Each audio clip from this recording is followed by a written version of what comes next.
Broiler chicken রান্না মাশপিয়া মুস্কান রান্নাঘর থেকে স্বাগত জানাই। আজ আমি ব্রয়লার মুরগি রান্না করার জন্য নিয়ে নিয়েছি হাফ কেজি ব্রয়লার মুরগি, আর নিয়ে নিয়েছি একটা পেঁপে কেটে নিয়েছি।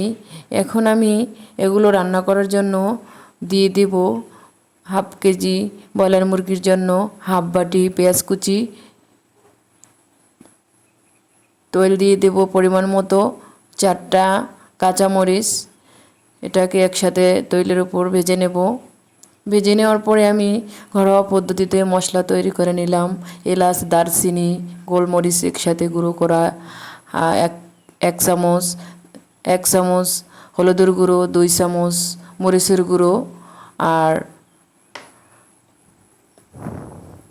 হাফ চামচ জিরার গুঁড়ো, পেঁয়াজ জিরা বাটা 1 টেবিল চামচ, আদা বাটা 1 চামচ।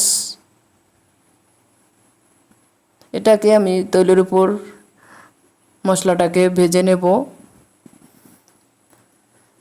দিয়ে দেব গরম পানি 1 কাপ। তারপর মশলাটাকে এখন আমি কষিয়ে নেব। দিয়ে দেব পরিমাণ মতো লবণ,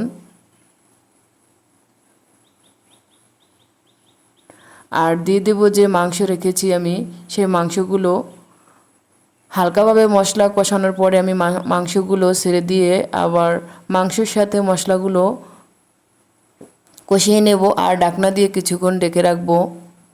ঢাকনা উঠিয়ে আবার নেড়ে চেড়ে দেবো, যেহেতু নিচে যেন লেগে না যায় মশলাটা।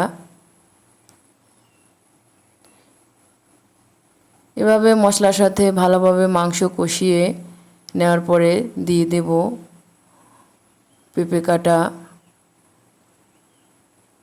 পেঁপেটাকে মাংসের সাথে আবার কষিয়ে নেব ভালোভাবে। মাংসের সাথে মশলা যখন কষানোর পরে তেল ছেড়ে দেবে, তখন আমি দিয়ে দেব গরম পানি 2 কাপ। গরম পানি দেওয়ার পরে আবার মাংসটাকে আমি পানির সাথে মিশিয়ে